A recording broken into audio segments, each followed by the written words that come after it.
richesse à jamais. Un peuple éduqué, c'est un peuple riche, un peuple développé. Donc il n'y a rien qui pourra se passer dans le monde sans une bonne éducation. Donc l'éducation est le fondement de toutes sortes de développement. Aussi bien le développement humain, individuel, le développement social, économique, politique, collectif. Donc, à mon avis, c'est la base même de notre existence. Oui. Et cet ouvrage que vous voyez... Mais alors le premier ouvrage, oui. Hein, il faut bien rappeler, puisque bon, ce n'est pas de ça que nous parlerons, nous allons parler essentiellement de la crise à l'université, nous le verrons tout à l'heure. Mais le premier ouvrage montre que comment on n'a pas de chance égale. Oui. Par rapport, voilà. On n'a pas de chance égale à l'école.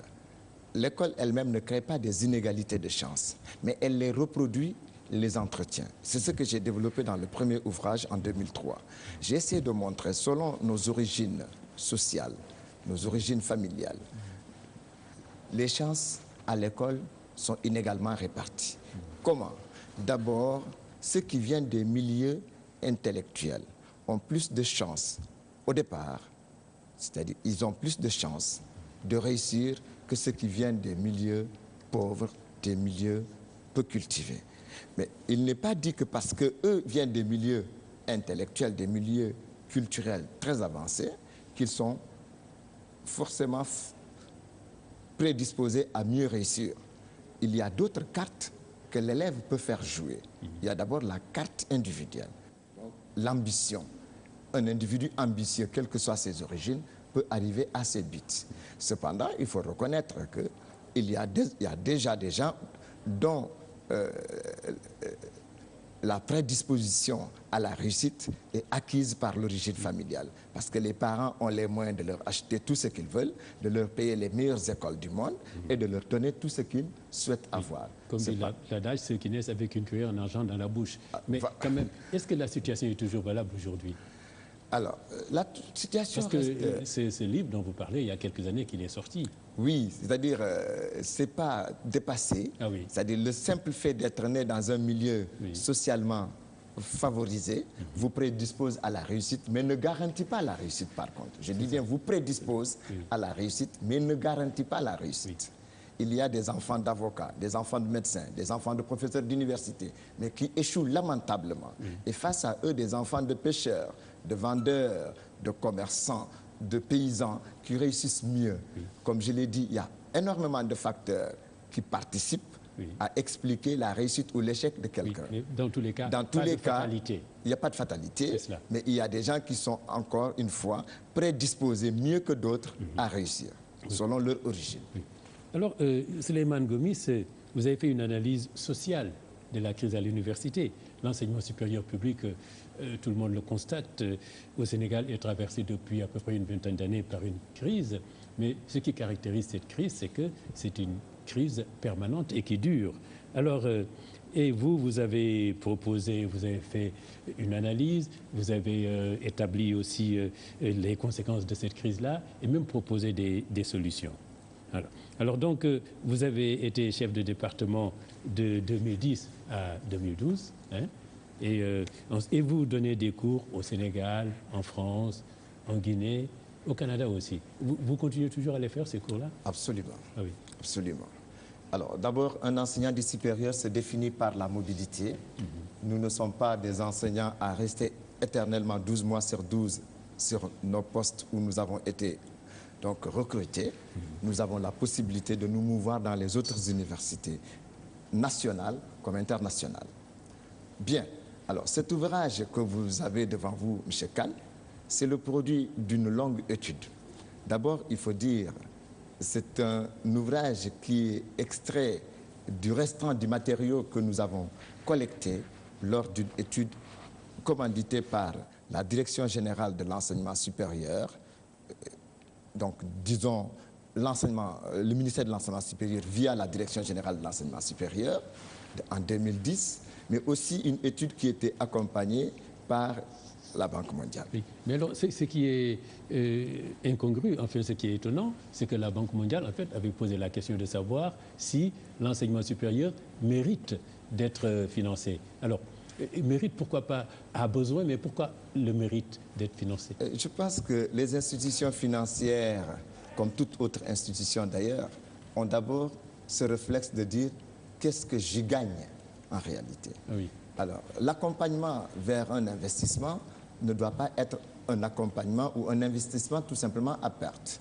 La banque a évalué ce que l'éducation, de manière générale, et l'éducation supérieure pourrait bien lui apporter et a vraiment mis la main dans la pâte en acceptant de financer et d'accompagner nos États dans le développement de l'enseignement supérieur. Oui. Ça a été donc confirmé en 2011 avec la signature du contrat de performance entre nos universités publiques et l'institution financière, qui est la Banque mondiale. Donc, à mon avis, ce n'est plus une question est-ce que ça mérite d'être financé, mais je dirais plutôt c'est même nécessaire de financer un enseignement supérieur dans nos États, parce que nous ne pouvons pas nous développer si nous ne formons pas une élite pour le développement. Oui. Alors, ce qui caractérise, au sortir de cette analyse que vous avez fait, une analyse sociale de l'enseignement supérieur public au Sénégal. Oui. Alors, c'est la crise qui caractérise l'université. Je disais tantôt que depuis 20 ans, on est dans une crise quasi permanente. C'est la crise. Oui, je vais vous surprendre, M. Kane, mais la crise en elle-même, elle est nécessaire. Une crise n'est pas négative si on l'analyse au fond. La crise, c'est ce que nous appelons la rupture entre l'existant et ce à quoi nous aspirons. C'est-à-dire, nos aspirations d'aujourd'hui expliquent le pourquoi nous voulons qu'il y ait une rupture avec l'existant. Donc la crise, c'est en fait ça. Maintenant, les manifestations de la crise, elles sont multiformes. Aujourd'hui, quand les gens analysent ce qui se passe dans nos universités, ils ont tendance plutôt à regarder les différentes formes de la crise. C'est-à-dire les différentes formes de manifestation de la crise, qui sont des formes liées également d'abord à la jeunesse de notre population, mais aussi aux ambitions qui animent cette population. Cela montre bien qu'au Sénégal, la dynamique que nous avons empruntée aujourd'hui, c'est-à-dire l'évolution que nous avons empruntée aujourd'hui, est positive. Parce que le Sénégal aspire à être un État développé et à continuer également à rester au niveau de la sous-région comme une référence. Et cela, je pense qu'il faut le maintenir. D'abord, de par son enseignement supérieur. N'oubliez pas que la plupart des dirigeants des États d'Afrique de l'Ouest ont été formés dans cette université de Dakar, appelée aujourd'hui l'université Cheikh Anta Diop. Et encore aujourd'hui, quand nous regardons dans tous les corps, que ce soit dans le domaine des banques, dans le domaine des hôpitaux, donc la médecine, dans le domaine de la magistrature, dans le domaine des médias, toute cette crème qui est en train d'animer, de développer tous ces secteurs, ces individus sont formés à l'université. Donc l'université, à mon avis, c'est quelque chose qu'il faut quand même bien entretenir. D'hier à aujourd'hui, l'université a été créée en quelle année? Alors, c'est toute une évolution. Juste, oui, mais ce que je veux dire, Souleymane, c'est que quand même, il y a quand même des choses se sont dégradées. Votre préfacier, votre préfacier l'indique, le professeur Boubacar Ly. Alors, il rappelle comment les étudiants, alors on les transportait pour aller en ville-revenir. On disait que tous les étudiants avaient des chambres individuelles, très peu n'en avaient pas. Les bibliothèques, les restaurants se trouvaient au sous-sol du pavillon où ils étaient. Et que vraiment, les étudiants étaient alors très gâtés. Il rappelle, ça c'est une époque révolue, apparemment, parce qu'il écrit plus tard que la situation, je pense actuelle, a atteint un tel point qu'il n'est pas exagéré de dire que l'université est devenue un problème pour sa société et qu'inversement, la société aussi est devenue un problème pour les étudiants. Absolument. Donc il y a une dégradation terrible de... Et j'en profite d'ailleurs de ce plateau pour remercier le professeur Boubacar Ly, qui est une référence pour nous à jamais, et pour tout ce qu'il a fait pour le département de sociologie. Et à ses côtés, je remercie le professeur Abdoulaye Bara Diop, en tant que chercheur, mais aussi enseignant au département. Je voudrais tout simplement dire, de sa création à nos jours, c'est-à-dire quand nous partons donc de 1918, où a été créée donc l'école de médecine de Dakar. Ensuite, 1938, naissance de l'IFAN. 50, inauguration de l'Institut des hautes études de Dakar. 1957, la mise en place de ce qu'on a appelé la fondation officielle de l'Université de Dakar, jusqu'en 1987, où cette Université de Dakar a été rebaptisée Université Cheikh Anta Diop. Je pense qu'il faut vraiment bien féliciter ces générations qui ont contribué à nous former, à former ceux qui nous ont formés, ainsi de suite, jusqu'à l'heure où nous sommes. Donc quand Boubacar Ly rappelle qu'une université est toujours une université de sa société, quand il dit qu'elle est aujourd'hui un problème pour la société, oui, c'est tout à fait normal, c'est cohérent. L'université est une université de la société. C'est parce que tout simplement, l'université, de par ses différents acteurs, de par ses différentes composantes, ne reflète rien d'autre que la société en miniature. Oui. Donc tous les problèmes que nous rencontrons aujourd'hui dans la société de manière globale, on les retrouvera dans le milieu académique. Oui. Peut-être sous des formes beaucoup plus visibles, voilà, parce que c'est la société en miniature. Voilà. Alors tout à l'heure, vous avez semblé dire que l'université a vocation de former des élites de la société, c'est évident, tout le monde le reconnaît, mais justement avec cette crise et dans sa mission, est-ce que l'université a encore, dans cette mission qui est la sienne, vocation ou possibilité de toujours former les élites? J'allais même dire naturellement. L'université ne peut pas avoir une autre vocation que de former d'abord une crème, oui, pour la société. Et cette crème, comme je l'ai dit tout à l'heure, c'est dans tous les secteurs, aussi bien dans le secteur de l'éducation, de la communication, de l'information, dans le secteur de la banque, ainsi de suite, j'en passe. Mais il faut quand même aussi dire une chose. Elle ne peut pas continuer à rester une université classique, c'est-à-dire celle qui était là à fabriquer vraiment de grands savants, des penseurs. Alors, la mission change. La mission a bien pris de nouvelles formes. C'est-à-dire aujourd'hui, dans le cas de notre université du Sénégal, nous sommes dans une phase difficile. C'est-à-dire entre le choix d'une université humboldtienne, donc du nom du créateur de l'université dans le monde, Humboldt, William, l'allemand, c'est-à-dire l'université classique qui était vraiment un domaine où seuls les penseurs se réunissaient pour échanger autour des idées, pour ne pas dire seules les grandes têtes se réunissaient pour philosopher. Aujourd'hui, l'université, étant une université de sa société, a une autre mission. C'est-à-dire, à côté de l'enseignement, de la transmission des connaissances et du savoir, la mission de l'université, c'est aussi créer des emplois. C'est-à-dire ce que j'appelle l'employabilité des sortants du système. Mais l'université a aussi pour mission garantir la recherche, c'est-à-dire réfléchir sur toutes les grandes problématiques du monde et de la société de manière d'abord spécifique, la société sénégalaise, et puis de manière globale sur l'ensemble du monde. Donc l'université a en gros 3 missions. La première, c'est la transmission des savoirs et de la connaissance. La deuxième, c'est faire de la recherche appliquée ou fondamentale. Et la troisième mission, c'est garantir l'employabilité des sortants du système. Alors, devant le changement de la société, qui influe aussi sur la situation de l'université, mais vous admettez que cette mission-là, ces missions peuvent changer, peuvent évoluer. Bien sûr. Alors, oui, alors, vous m'avez dit, quand on préparait cette émission, trop de sortants et peu de structures pour les accueillir. Alors, oui, c'est-à-dire, on peut dire péremptoirement comme ça, mission impossible, alors? Oui, je dirais plutôt que difficulté, oui, à résoudre, ah, oui, à tous les niveaux. D'abord, vous avez bien constaté qu'à partir de l'année 2000, avec l'alternance que le Sénégal a connue, la deuxième alternance, il y a eu ce qu'on a appelé l'accès élargi. Donc la carte scolaire a été élargie. C'est-à-dire l'accès, ce qu'on a appelé les collèges de proximité, les écoles élémentaires de proximité, les lycées de proximité. Oui. Donc on a élargi la formation, l'entrée à l'école à la base. De 2000 à 2014, on n'a pas élargi le sommet. Nous avons une pyramide où la base est très large, oui, c'est-à-dire on a élargi les entrées. Oui. Par contre, le sommet est resté presque le même.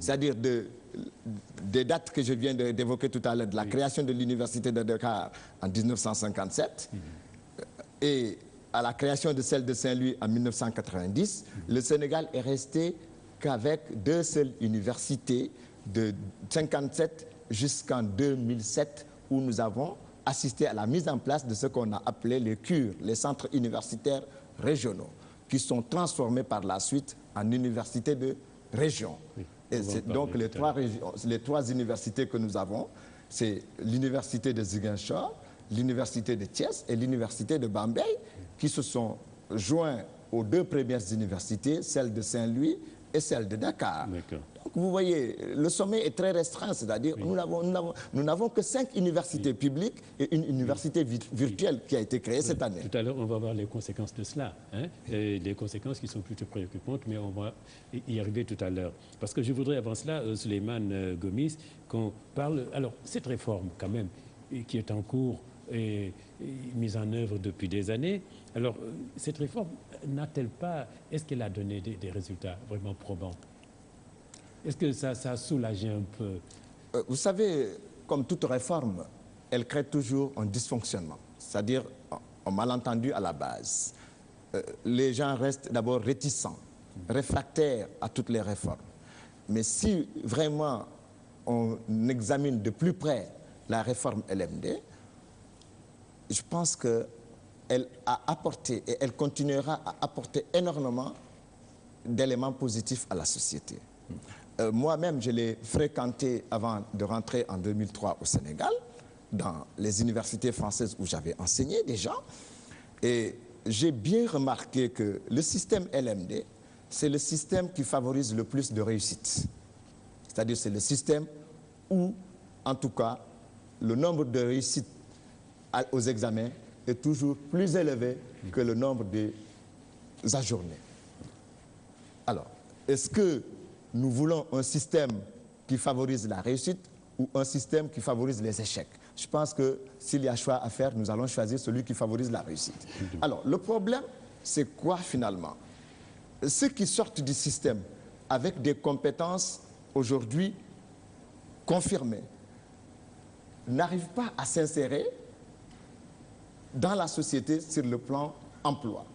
Et donc, c'est là où je disais tout à l'heure, on forme, mais les instances d'accueil des sortants du système ne suivent pas. Or, cela ne relève pas des prérogatives des universitaires que nous sommes. Cela relève bien évidemment des prérogatives des politiques. Oui. Alors, serait-il juste, Souleymane Gomis, de dire que le nœud de la réforme est de former des étudiants tout de suite employables sur le marché du travail? Bien sûr. Alors, ça c'est tout à fait clair. Nous avons, avec le système LMD, en tout cas choisi de former des individus opérationnels à la sortie. Quand je prends le cas de nos départements, en tout cas, pratiquement, tous les départements d'ailleurs forment au bout de 3 ans, ou 4 ans, ou 5 ans plus tôt, des personnes opérationnelles dans les secteurs de production. Alors, il y a 2 types de sortants aujourd'hui, c'est-à-dire ceux qui sortent avec la licence, la L3, a priori, ils devraient pouvoir sortir pour pouvoir être opérationnels. A priori, je dis bien. Oui, c'est-à-dire avec des licences professionnelles. Et ces licences sont prévues dans le système LMD, à côté des licences générales. Il y a des masters. Il y a ceux qui doivent faire des masters pour la recherche et ceux qui doivent suivre des masters professionnels. Donc ceux-là également, à la sortie de leur master 2, devraient pouvoir travailler. Alors, mais le problème, comme je l'ai dit, il ne s'agit pas de dire est-ce qu'on forme des gens qui ont des compétences à échanger sur le marché du travail. Là n'est pas le problème. Déjà, la médecine, qui est une école, forme des médecins qui, a priori, enfin, c'est même pas a priori, qui, d'emblée, sont des gens opérationnels. Mais combien de médecins aujourd'hui chôment dans ce pays? Il y en a énormément. Mais ça ne relève pas des prérogatives de la faculté de médecine, de les insérer. Ça relève d'autres prérogatives. Donc, il y a la responsabilité à situer ailleurs également. Oui, donc l'université joue son rôle, qui est celui de former des gens. Voilà, des gens aptes à qu'on leur trouve des servir emplois. leur société.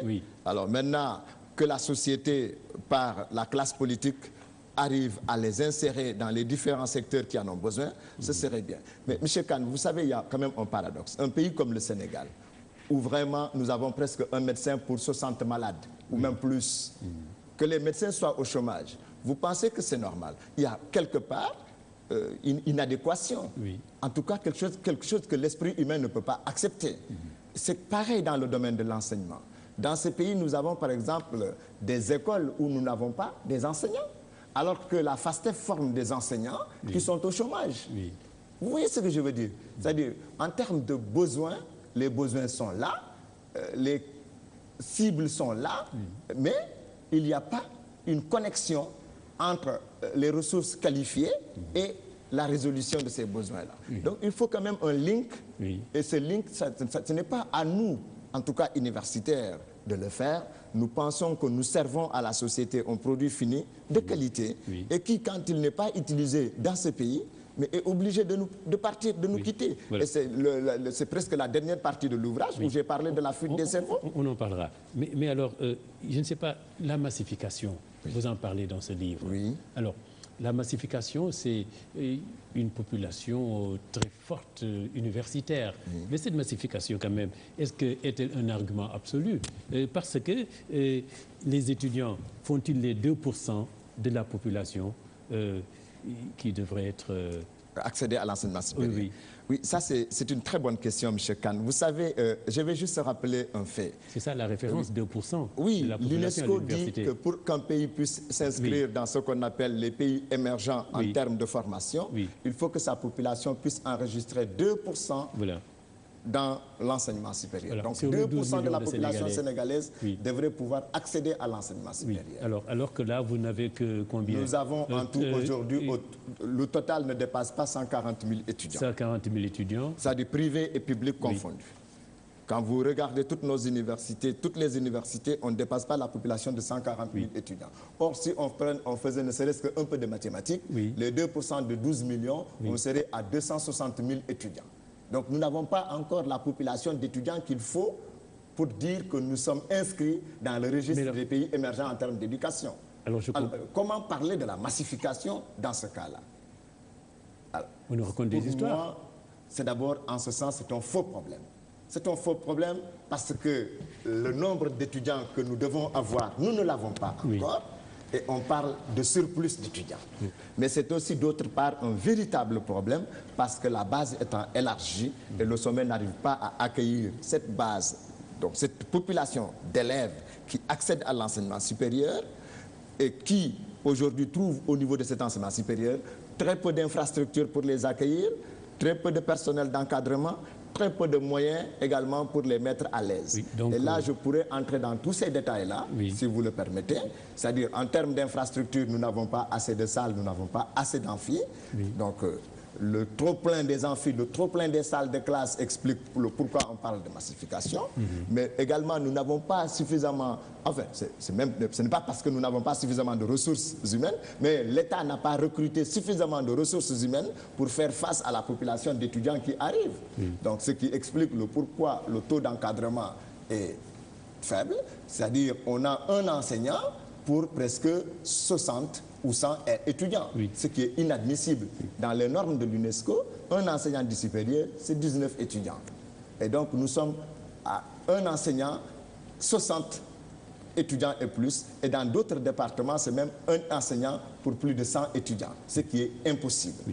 Donc voilà, il y a un trop-plein, on peut parler de massification à ce niveau-là. Les amphis ne tiennent plus, n'arrivent plus à contenir tous les étudiants, le personnel d'encadrement n'étant pas suffisant pour encadrer tous, les moyens mis à leur disposition en termes d'hébergement, en termes d'accueil, en termes d'orientation, mais aussi même en termes d'appui, tous ces moyens ne suffisent pas. Donc il y a un trop-plein.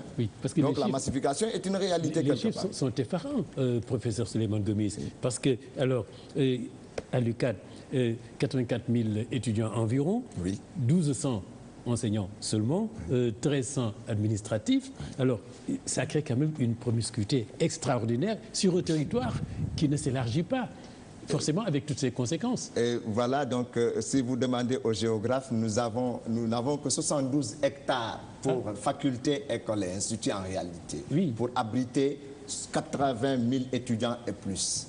Monsieur Khan, vous savez, je crois qu'il y a une loi qui dit bien que la promiscuité, même entre les humains, crée ce qu'on appelle le rejet, le mépris, mais également de la violence. L'agressivité. L'agressivité. Donc ce qui se passe à l'université trouve toute son explication à l'interne, parce que nous sommes entassés comme des pots de conserve dans des cartons. Il est évident que les muscles prendront la parole devant les cerveaux. C'est-à-dire les muscles vont plus s'exprimer à la place des cerveaux quelquefois. Mais alors, on a essayé de décongestionner avec les universités dont vous parlez, Bambey et Ziguinchor et ou encore Thiès. Alors, on a créé des universités, des nouvelles universités justement pour venir en appoint à l'université de Dakar et celle de Saint-Louis. Oui. Mais il faut dire que ça ne suffit pas. Mais quand même, il faut reconnaître que des efforts sont en train d'être réalisés depuis quelques années. Donc, entre 2007 et maintenant, nous sommes passés de 2 universités à 5 universités publiques, plus une université virtuelle. Oui. Et d'autres universités sont en cours d'ouverture, celle de Dakar, Diamniadio, l'université du Sine Saloum, l'université de Kédougou et des instituts universitaires dans des régions comme Kolda. Donc, à mon avis, il y a des efforts qui sont en train d'être enregistrés qu'il faut également louer. Ils sont quand même parfaitement fonctionnels. Hein, pour l'instant, non. Les universités fonctionnelles publiques ne sont que 5, oui. Plus une virtuelle qui est en cours. Oui. Donc, je ne pense pas qu'avant 2015-2016, que les autres seront ouvertes. Oui. Non, oui. Pas encore. Oui. J'ai vu Souleymane Bassirou Diagne, grand défenseur de cette université virtuelle. Alors, pour l'université virtuelle, oui. Je ne peux pas trop me prononcer. Évidemment, parce que c'est une université... Il faut avoir de l'électricité et un ordinateur. Voilà, c'est une université en cours de marche. Oui, oui. Je n'ai pas vraiment d'éléments pour apprécier cette partie. Oui. Mais je pense que ça existe dans d'autres parties du monde. Oui. Et peut-être que nous ne serons pas vraiment en déphasage. Oui. On essaiera de s'inscrire sur la bonne logique pour que, en fait, nos enfants également soient inscrits dans les technologies de pointe. Ça va régler le problème du ratio entre professeurs et enseignants. Un seul professeur peut enseigner à des quantités incroyables d'élèves avec l'université virtuelle. Oui, certainement. Bon, comme je l'ai dit, je ne peux pas m'y prononcer de trop, mais je sais que de plus en plus, il est très encouragé que les gens mettent en place des cours en ligne. Oui. Mais il est très difficile de croire d'emblée que un cours en ligne pourra remplacer un professeur physiquement devant ses étudiants. Bon, je ne sais pas, mais pour l'instant, je pense que le contact humain entre un enseignant et sa population d'étudiants est inchangeable. Oui, c'est un peu l'histoire entre le livre qu'on tient là et le livre électronique. Oui, voilà. Je pense que quand on touche du papier, ce n'est pas la même chose que quand on a les yeux rivés sur son écran d'ordinateur. On peut reprendre à tout moment lire. Voilà. Mais dites-moi, Souleymane Gomis, et les universités privées? Alors, vous n'en parlez pas, parce que vous avez choisi, vous, de parler des universités publiques, et je ne sais pas pourquoi. Vous n'avez pas du tout étudié les universités privées? Oui, il faut dire que l'ouvrage ne concerne pas les universités privées, mais j'en parle juste un peu comme ça pour montrer quand même que c'est une partie donc, de l'enseignement supérieur qui en tout cas n'est pas en reste, parce que c'est une partie qui apporte vraiment une bonne bouffée d'oxygène aux universités publiques en les décongestionnant un tout petit peu. Un tout petit peu, 90 universités publiques, 90, ce n'est pas un tout petit peu. Oui, mais vous savez, c'est des universités encore à l'état embryonnaire. Les universités privées ne sont pas encore de grandes universités. Il y a quand même 150 agréments qui ont déjà été délivrés. Imaginez si tout le monde était en place, 150 universités. Mais chez nous, vous savez, entre disposer d'un agrément et disposer d'une homologation, ce n'est pas la même chose. Ces universités ont certainement des agréments de la direction générale de l'enseignement supérieur, mais n'ont pas l'homologation académique. C'est-à-dire, la plupart des diplômes de ces universités ne sont certainement pas reconnus encore par les instances comme le CAMES. Sur les 90 il faut déjà que beaucoup d'universités, je pense que c'est ce que fait le ministre actuellement, il y a beaucoup d'universités privées qui ont tout fait pour faire reconnaître désormais leur formation au niveau du CAMES, ce que je loue d'ailleurs au passage, c'est une bonne chose. Cela passe par énormément de normes académiques. Il y a des critères universitaires qui expliquent comment faire reconnaître une formation. Et donc, je pense que si les universités privées s'inscrivent dans cette dynamique, c'est une très bonne chose déjà. Alors, mais, M. Kane, moi, mon ouvrage porte sur des universités publiques, parce que c'est celle-là que j'ai sillonnée en long et en large au niveau de tout le pays avec mon équipe. Et à l'arrivée, j'ai relevé toutes les difficultés, tous les problèmes, c'est-à-dire depuis l'échec massif des étudiants du premier cycle, la question de l'orientation, la question de l'hébergement, de l'accueil des étudiants, la problématique des handicapés, l'introduction de la politique dans l'espace académique, l'introduction du religieux dans l'espace académique. Oui. J'ai évoqué la question de la santé des enseignants et des PATS, y compris la question de la santé des étudiants. J'ai évoqué également la violence qui est devenue récurrente.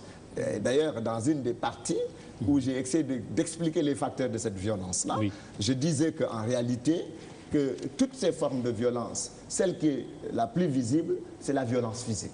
Et c'est celle que nous condamnons le plus également de manière globale. Alors, il y a des violences, je ne sais pas s'il faut dire des violences douces, mais il y a des violences cachées, symboliques. Par exemple, quand un étudiant ne perçoit pas sa bourse pendant 12 mois de l'année, c'est une violence. Mais c'est une violence faite à l'étudiant. Mais quand un étudiant également veut une attestation et il doit courir derrière cette attestation pendant plus de 2 mois juste pour avoir une attestation, mais c'est une violence faite à l'étudiant également. Et quand vous mettez des milliers d'étudiants dans un espace aussi limité, mais c'est une violence faite aux étudiants, aux enseignants et au personnel administratif et technique. Et quand vous mettez une seule personne pour délivrer je ne sais pas combien d'attestations également, donc la surcharge de travail que vous mettez sur cette personne-là est une violence. Mais ça va jusqu'à la note que l'enseignant peut également affecter à l'étudiant. Et si la note ne peut même pas être expliquée à son étudiant comment il est arrivé à cette note-là, mais c'est également un manquement. Donc les formes de violence sont énormes. Et dans l'ouvrage, j'ai parlé de toutes ces formes-là. J'ai parlé même d'une forme qui est très rare, la violence sexuelle, c'est-à-dire les hommes qui parfois font du harcèlement aux jeunes filles. Etc. Donc l'ouvrage renferme tous ces éléments dans la société, c'est-à-dire cette violence que nous enregistrons dans la société sénégalaise, on la retrouve de manière intégrale dans l'espace académique. Voilà, c'est ça que vous dites en fait. Exact. Ce qui se passe dans le pays, dans la ville, dans les villes, c'est ce qui se passe exactement à l'université. Absolument, les arrogances verbales, les arrogances physiques. Donc c'est normal qu'on y ait une mosquée, c'est normal que les partis politiques y aient des militants. Voilà qu'aujourd'hui, vous savez, je vais vous dire, quand j'ai parcouru les universités du pays, j'ai trouvé tellement de problèmes autour du religieux, ceux qui étaient contre et ceux qui étaient pour, l'implantation des mosquées dans l'espace académique, et ceux qui, en réponse à tout cela, prévoient d'installer d'autres formes religieuses, c'est-à-dire au sud par exemple, on me disait qu'ils s'apprêtaient à mettre le bois sacré dans l'espace académique. Donc toutes ces cohabitations qui doivent quand même aller ensemble en termes de religieux, mais c'est extraordinaire de voir un peu tout cela se développer sous le regard des autorités. Oui, c'est cela. Et je pense que... la question, c'est cela. Mais moi, je ne fais qu'analyser et dire, voilà, ce que nous avons et quelles sont les voies de solution possibles face à ces phénomènes-là. Donc, la politique, c'est pareil. La politique, on ne peut pas l'effacer de l'université. Ce n'est même pas ça la vocation de l'université. Au contraire, l'université forme des futurs dirigeants. Donc il faut déjà les instruire au syndicalisme et à la politique, mais de manière saine, de manière très encadrée. Il faut que les plus méritants soient plus encouragés à disposer de la direction de ces appareils. Mais ce n'est pas les plus médiocres qui doivent quand même conduire les plus brillants. Ça, c'est quand même le paradoxe quelquefois. Quand vous arrivez à l'université, il n'est pas dit que ceux qui sont à la tête des amicales sont les meilleurs étudiants. Si le critère de mérite était mis en avant pour être élu, je pense que ceux qui sont à la tête peut-être ne le seront pas. Absolument. Donc il faudrait voir, je crois que c'est surtout la question de la prébande dans les amicales qui prévaut. C'est-à-dire les autorités de l'époque, ou je ne sais pas, d'hier, d'aujourd'hui, doivent savoir que les questions de sous sont des questions à bannir au niveau des amicales. Les politiques doivent savoir également que l'argent, ça pollue l'atmosphère dans les universités. Et il faudra éviter de financer les amicales sous cette forme-là. Il faut financer les amicales pour qu'elles développent des activités culturelles et scientifiques et non des activités politiques ou une certaine forme de syndicalisme violente. Parce que ce sont quand même des Africains, des Sénégalais, des jeunes que nous voulons que demain, qu'ils puissent au moins conduire nos pays. Je vous rappelle que notre invité dans l'entretien aujourd'hui est le professeur Souleymane Gomis. il est chercheur, il est enseignant, il est sociologue et il travaille beaucoup sur les problèmes d'éducation. Et son premier livre, c'était La relation famille-école au Sénégal. Et le second livre dont nous parlons aujourd'hui, c'est Analyse sociale de l'enseignement supérieur public au Sénégal. Alors, peut-être parce que vous êtes sociologue, vous avez choisi de prendre cette question par l'angle social. Oui. Parce que vous pensez que c'est la meilleure manière de... Parce que ce que vous dites, vraiment, vous nous racontez, vous nous dites ce qui se passe dans les villes, c'est exactement ce qui se passe à l'université. Donc, peut-être que vous pensez que c'est la meilleure manière de savoir comment les choses s'y passent, la difficulté de vivre dans l'espace universitaire.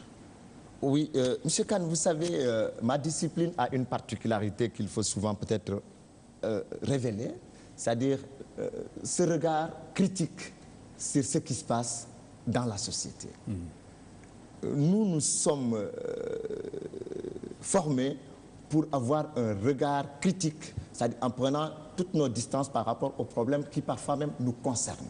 Mais nous les examinons avec une telle objectivité, c'est ce qui fait la particularité de la sociologie. Alors, je suis moi-même acteur à l'université. D'aucuns pourraient penser qu'en tant qu'acteur de cette institution, il est difficile pour lui de s'écarter et de regarder de manière objective ce qui s'y passe. Je dis non. En tant que sociologue, j'ai appris à me départir de tout cela et de regarder objectivement. Qu'est-ce qui s'est passé en réalité dans cet espace? Pourquoi le choix d'une analyse sociale et pas tout simplement une analyse sociologique? D'ailleurs, c'est une analyse sociologique, mais j'ai préféré le concept social, tout simplement. Pourquoi? Parce que, vous savez, de cette manière-là, j'englobe toutes les autres disciplines qui vont avec. Parce que les sciences sociales sont vastes. Les sciences sociales, c'est la sociologie, l'anthropologie, la philosophie, l'histoire, l'économie, la géographie. Donc, c'est un domaine très vaste. Donc, si je mettais sociologique, c'est comme si je faisais une circonscription donc, de ce que je développe. Or, je ne peux pas circonscrire ce thème. Il est beaucoup plus vaste qu'une discipline. Il englobe plusieurs disciplines. L'enseignement supérieur englobe plusieurs disciplines. C'est comme ça que j'ai choisi d'abord le concept de social à la place du concept sociologique.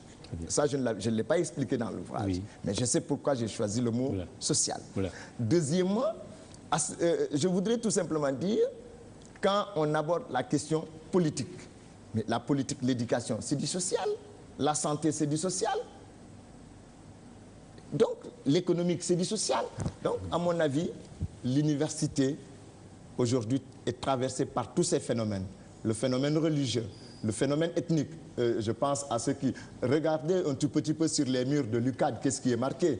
Généralement, on vous dira le groupe des ressortissants de telle localité, ce groupe a une réunion à tel endroit, ou parfois on vous dit les partisans de tel chef religieux ont une réunion à tel endroit, ou même le groupe ethnique Alpulaar ou Serer doit se réunir à tel autre endroit.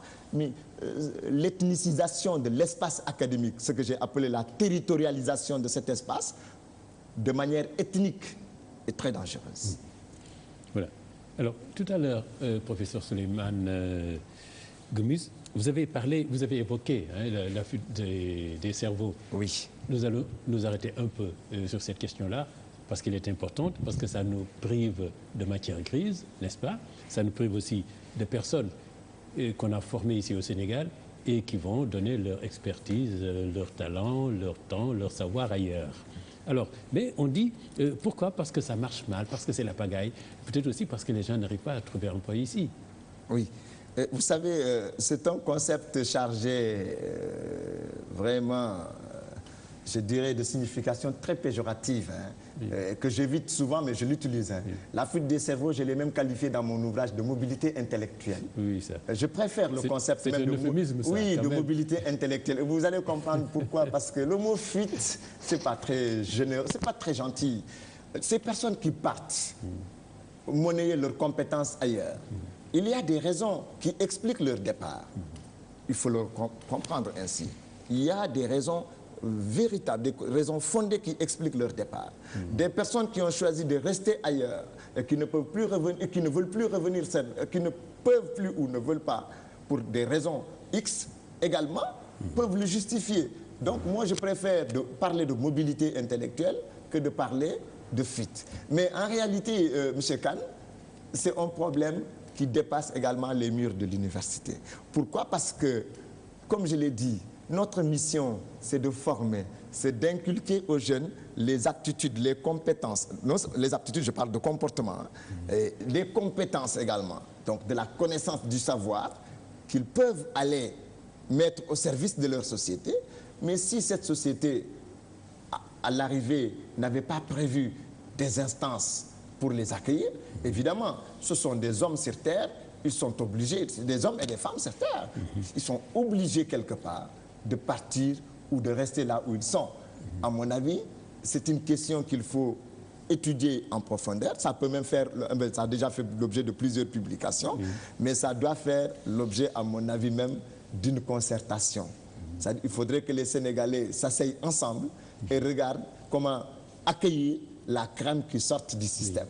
Parce qu'on ne peut pas continuer, nous, pays en voie de développement, à alimenter les pays déjà développés en cerveau. Vous savez qu'il y a quelques années, l'ex-président français parlait de l'immigration choisie. Le président Sarkozy parlait de l'immigration choisie. Mais le Canada, les États-Unis mettent des tentes à la place de l'indépendance dans les carrefours à Dakar pour demander aux gens de s'inscrire, surtout ceux qui ont un certain bagage, qu'ils peuvent partir. Donc, sous nos yeux, on regarde bien la crème s'envoler parce que presque de manière impuissante, on ne peut rien faire. Nous, en tant que formateurs dans le supérieur, on se dit, mais tiens, voilà un produit où l'État a mis beaucoup de moyens. Ce produit est devenu un produit fini, consommable, et malheureusement, sa consommation se fera plutôt ailleurs et non chez nous. Vous voyez comme le aurait été injuste, vous, le sociologue, certains y vont avec des pirogues vers l'Espagne, et puis là, on dresse des tentes au carrefour de la ville pour dire aux gens, venez chez nous, on vous donne des visas d'entrée et du travail. Mais justement, c'est là où j'interpelle, par exemple, donc, ceux qui nous dirigent, de mettre en place une vision qui englobe tous ces éléments. Un pays doit avoir un projet de société, un projet de société qui intègre à la base tout le système. Comme je l'ai dit à l'entame de mon propos, il n'y a pas un seul pays au monde qui s'est développé sans une bonne éducation. L'éducation est à la base de toute forme de développement. De ce fait, il faut un État visionnaire qui puisse mettre en place une politique qui intègre tous ces paramètres afin que les sortants bien formés du système puissent mettre leurs compétences au service de leur société. Que ce soit les médecins, les enseignants, les magistrats, les experts comptables, et j'en passe, les ingénieurs, qu'ils puissent être au service des Sénégalais. Et non qu'ils soient un produit fini et exhortés à l'immigration. Ça, je trouve cela dommage. Même si j'appelle ça de la mobilité intellectuelle, mais c'est de cœur serré que je vois cette population jeune partir avec autant de bagages intellectuels vers d'autres horizons. Mais cet euphémisme que vous employez pour dire mobilité intellectuelle, alors que tout le monde diffuse des cerveaux, est-ce parce que vous leur trouvez des circonstances atténuantes? Oui, d'abord, c'est pour être quitte avec moi-même déjà, parce que je me dis, parler de fuite, c'est comme si j'accusais. Alors que je ne suis pas en position d'accusateur, je n'ai à accuser personne. Et puis le mot fuir est chargé de sens négatif. Dire à quelqu'un qu'il fuit, c'est comme si c'était une faiblesse. Bon, moi, je n'aime pas tout cela. Je préfère parler de mobilité. Parce que aussi, n'oubliez pas que nous sommes dans le monde intellectuel, nous sommes à l'université. Les idées circulent. Le savoir et la connaissance n'ont pas de frontières. Que ces intellectuels prennent des avions et partent ailleurs. Mais c'est de la mobilité. Moi-même, à l'entame de mon propos, je vous ai dit que je ne me limite pas seulement à enseigner à Dakar. Je vais en Guinée-Conakry, je vais en Europe, en Amérique. Donc, je pense que c'est quelque chose qui est tout à fait normal, qui s'inscrit dans la vocation de l'universitaire. Oui. Alors, évidemment, dans ce livre, justement, vous parlez de la société. Ces mots aussi, vous les évoquez, vous l'écrivez. Commençons par ceux des étudiants. Alors, souvent, ils abandonnent, mais pour différentes raisons. Alors, la raison, moi, qui m'a le plus touché, c'est que vous dites quelqu'un qui est handicapé a beaucoup de difficultés à se battre dans cette, c'est pas la jungle, dans l'université, dans cette population universitaire. Oui, vous savez, M. Kane, il y a quand même j'ai parlé de difficultés tout à l'heure au début, quand je développais un peu, mais c'est des difficultés mais énormes, mais qui touchent beaucoup plus une frange de la population. C'est par exemple la population des handicapés et des gens qui viennent des régions périphériques. D'abord, les handicapés sur le plan de la mobilité, rien ne facilite leur insertion dans l'espace académique. En tout cas, au niveau de l'Université de Dakar, ils n'ont pas vraiment la possibilité de poursuivre leurs études supérieures. Quand on voit vraiment les obstacles qui barrent leur chemin, aussi bien en termes d'infrastructures, les bâtiments ne sont pas construits de telle sorte que les étudiants handicapés moteurs puissent, par exemple, arriver à certains niveaux, au premier étage ou au second étage, parce qu'il n'y a pas des passages qui le permettent, c'est-à-dire ce qu'on appelle, par exemple, les rampes. Il n'y en a pas. Donc, il y a maintenant, il y a quelques bâtiments. Les nouveaux bâtiments commencent à mettre un peu ces rampes pour permettre aux handicapés moteurs d'accéder. Mais quand vous prenez les malvoyants, les non-voyants, déjà, avec je ne sais pas comment ils arriveront à se déplacer. D'abord, les personnes se garent n'importe comment dans les universités, les véhicules. Donc, les salles sont mal indiquées. Même pour les voyants, déjà, les salles sont mal indiquées. Et j'imagine pour les malvoyants et les non-voyants. Alors, finalement, que font ils abandonnent? Alors qu'ils ont droit aux mêmes choses que les gens qui voient, les gens qui se déplacent, etc. Donc, ils ont les mêmes droits. Ils devraient être traités de la même sorte. Et malheureusement, ce n'est pas le cas.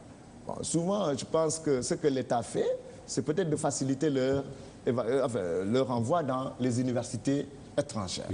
Alors, l'autre élément, c'est des gens qui viennent des couches pauvres. Vous savez, quand vous arrivez à l'université et que votre bourse n'est pas payée au bout de 3 mois, 4 mois, vous ne pouvez même plus vous déplacer si vous habitez un quartier périphérique de Dakar. Dans la mesure où vous n'avez pas de logement à l'université, parce que vous n'êtes pas encore suffisamment intégré pour peut-être avoir un logement, et donc vous êtes obligé de vous payer le transport, le repas, les fournitures au niveau de l'université, etc.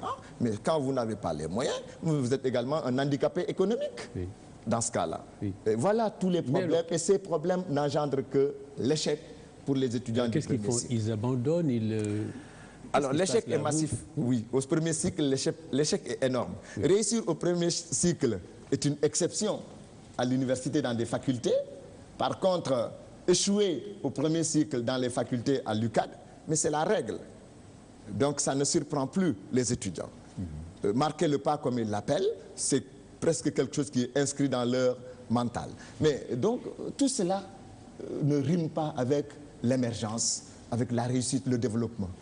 Il ne faut pas que les États acceptent, surtout notre pays accepte, que les gens qui étaient destinés à devenir de la crème marquent le pas ou échouent au premier cycle ou en tout cas perdent des années à l'université. Surtout que le système LMD est un système très favorable à la réussite. Pour ces raisons que vous évoquez. Et toutes ces raisons, je les évoque pour dire... Santé, pauvreté... La santé des étudiants, il y en a qui abandonnent parce qu'ils ne se sentent même plus, psychologiquement ils ne tiennent plus, mais aussi physiquement ils ne vont pas bien, ils sont obligés d'abandonner.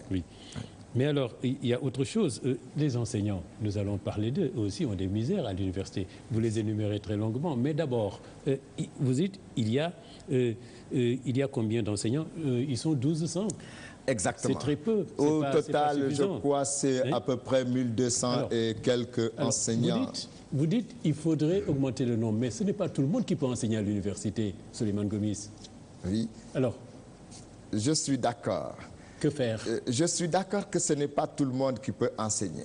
Mais ce n'est pas ceux qui ont les compétences pour enseigner à l'université qui manquent dans ce pays. Il faut des diplômes pour y enseigner, il faut avoir un Bien sûr, le Sénégal ne manque pas de diplômés de l'enseignement supérieur. Le Sénégal a énormément de ressources qualifiées pour vraiment subvenir à ses besoins à ce niveau-là. Ce n'est pas eux seulement qui devraient y enseigner? Non, je dis bien déjà le Sénégal. C'est-à-dire à l'interne, nous avons suffisamment déjà de ressources.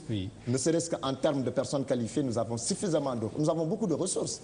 Vous savez, enseigner à l'université, ce n'est pas forcément le doctorat. Il y a des ingénieurs qui interviennent dans des écoles supérieures, à l'école supérieure polytechnique. C'est-à-dire des gens qui ont capitalisé un certain nombre d'expériences dans leur métier. Des banquiers, par exemple, peuvent intervenir. alors que ce sont des universitaires. Ils ont le niveau bac plus 7 ou bac plus 8. Donc, je pense bien que, et d'ailleurs vous venez de le dire, qu'il n'y a pas que des Sénégalais qui peuvent enseigner à l'université. L'université d'abord sénégalaise est la vocation internationale. Donc nous pouvons même recruter des enseignants à l'étranger. Oui. Donc le problème n'est pas à ce niveau. Non, je ne dis pas seulement des diplômés, je n'ai pas dit pas seulement des Sénégalais. Oui, je veux dire, le problème n'est pas seulement au niveau des personnes qualifiées qui peuvent enseigner à l'université. C'est un problème d'abord de volonté politique. Je pense que s'il n'y a pas une volonté politique pour une université du développement, oui, nous allons subir toujours les mêmes souffrances pour plusieurs années encore. Voilà. Parlons des souffrances des enseignants. Il nous reste très peu de temps, peut-être 5 minutes, mais nous terminerons par cela. Alors, vous dites, c'est incroyable que les enseignants sont épuisés. Vous m'avez parlé d'un épuisement. Vous dites, ils n'en peuvent plus. Ils risquent même de mourir de mort subite. Oui. Alors, oui, mais vous savez... Comme les sportifs qui se sont voilà, trop donnés sur un terrain. Il y a une maladie qu'on appelle d'abord... Non, mais là, vous parlez sérieusement. Out, qui est une maladie qui attaque souvent les gens qui travaillent beaucoup, des gens comme des universitaires qui n'ont oui, pratiquement pas de repos. Et c'est ce qu'on appelle la mort par épuisement. Ah oui. C'est-à-dire les individus qui sont surpris quand ils tombent et ils ne se lèvent plus parce qu'ils n'ont pas compris qu'ils ont dépassé la capacité d'énergie qu'ils pouvaient fournir à leur peuple. C'est ce qui arrive actuellement au niveau de nos universités. Qu'est-ce qui les épuise? Mais je vais vous donner 2 exemples. Oui. Quand un enseignant doit corriger 2000 copies en 2 semaines, oui, d'abord le cerveau humain n'est pas apte à ce type de travail avec une telle pression si l'individu veut bien faire sérieusement son travail. Oui. Deuxièmement, quand quelqu'un doit lire une centaine de mémoires de 100 pages chacun, en peu de temps, oui, l'esprit humain également n'est pas prédisposé à tout ça. Tout cela, ça constitue des souffrances des enseignants. Les corrections des copies, les encadrements, la recherche, l'enseignement, la promiscuité et tant d'autres. Ça crée ce que nous appelons des maladies professionnelles universitaires. C'est-à-dire, nos collègues, nous-mêmes, nous ne sommes pas à l'abri. Nous ne sommes pas à l'abri. C'est-à-dire, chacun doit se dire à quand le tour. Parce que tout simplement, je ne dis pas ça pour faire peur. Oui. Parce que nous sommes imbus d'une mission qui est celle donc de former, d'éduquer. Et dans cette mission, quelquefois, on oublie même sa propre personne, et on oublie sa famille, on oublie ses enfants. Oui, vous savez, sur le plan de la santé, tout à l'heure, je n'ai pas dit une chose qui est d'ailleurs, à mon avis, importante. Quand les universitaires tombent malades, la prise en charge médicale, mais elle pose problème dans nos universités publiques. Parce que tout simplement, dans certains hôpitaux, nos collègues, leurs épouses, leurs enfants sont renvoyés des universités. Des hôpitaux? Oui, des hôpitaux plutôt. Oui. Des hôpitaux. Oui. Et dans ce cas-là, ça nous crée un problème. Mais et la clinique qui a été créée alors, par désormais, l'université Cheikh Anta Diop a mis en place ce qu'on appelle la polyclinique universitaire. Oui, elle ne marche pas? Mais elle marche. Elle intervient pour un certain nombre de maladies, oui, et ça soulage un peu la communauté universitaire, mais ce n'est pas tout. Donc ce sont des progrès qui sont enregistrés, et j'espère bien que ça va être étendu sur l'ensemble des universités du pays, des universités publiques en tout cas du Sénégal, oui, pour ne serait-ce que résoudre ce problème de la question de santé des enseignants. Oui. Et la question de la retraite est une autre question, oui, misérable, oui, parce qu'un enseignant d'université qui part à la retraite, oui, quelquefois, c'est regrettable de le dire ici sur le plateau, oui, mais il tombe dans la paupérisation immédiatement s'il n'avait pas prévu en amont comment il organisera sa retraite. Et cela est vraiment dommage. Former autant de crème pour sa nation et arriver au moment où on doit se reposer et seulement accompagner la jeunesse dans les réalisations, on se retrouve sans moyens matériels et financiers. Donc on est tombé dans un souci profond de vie, et je dis bien, c'est regrettable. Comme on aime bien prendre les exemples ailleurs, parler des jurisprudences, pourquoi ne ferait-on pas comme dans d'autres pays où les profs d'université perçoivent leur salaire? Mais évidemment, c'est-à-dire dans des pays vraiment très reconnaissants, très développés, des pays humainement aussi corrects, oui, les universitaires gardent leur salaire à la fin de leur, oui, exercice. Mais alors, faudrait le faire. Et ici au Sénégal, il y a un certain corps qui le fait. Ah oui? Il y a un corps qui arrive, oui, à garder son salaire, son dernier salaire à la retraite, oui, et pourquoi pas nous, universitaires, oui, également, alors que nous sommes de la catégorie donc A, oui, Et je ne vois pas pourquoi on ne nous vous donne pas au moins cette possibilité de conserver notre dernier salaire. Peut-être même pourquoi pas tout le monde au Sénégal. Mais dites-moi, Souleymane Gomis, là, le dernier point, est-ce que vraiment, vous dites que vous parlez d'un aspect sécuritaire, vous dites que les bâtiments sont vieux, ils ne s'écroulent pas sur vous quand même.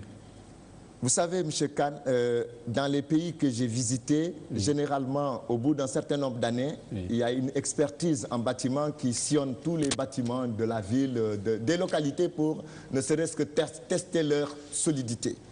Ce n'est pas souvent le cas ici. Et nous avons des bâtiments qui datent d'une période vraiment coloniale. Et même ces bâtiments, peut-être, sont encore beaucoup plus solides que les bâtiments nouvellement créés. Mais je voudrais tout simplement dire, lorsque une infrastructure comme un amphithéâtre devant accueillir 1000 personnes n'est pas régulièrement testée, vérifiée, ça pose problème. Pour un esprit vraiment rationnel, comme le mien, je me demande pour combien de temps encore nous allons éviter de nouveaux Diola. Oui. Voilà. Oui, alors je voudrais... C'est la fin, vraiment, dernier mot, on arrive à la fin. Je voudrais en profiter pour remercier l'ensemble de la communauté universitaire dans ses 3 composantes, les enseignants-chercheurs, les étudiants, le personnel administratif et technique. Sans ces composantes, cet ouvrage n'aurait jamais vu le jour.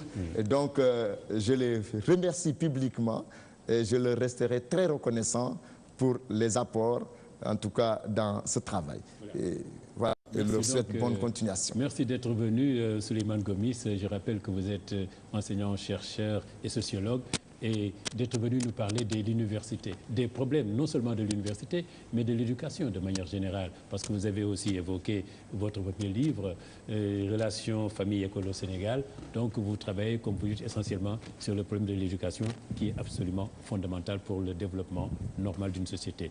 Je vous remercie d'être venu et peut-être rendez-vous prochainement sur d'autres espaces, parler encore parce que vous êtes un enseignant qui fait beaucoup de recherches et qui produit. Merci Madame, Mademoiselle, Monsieur de nous avoir accordé votre attention. Je vous donne rendez-vous dans 15 jours pour une autre émission, L'Entretien. Au revoir.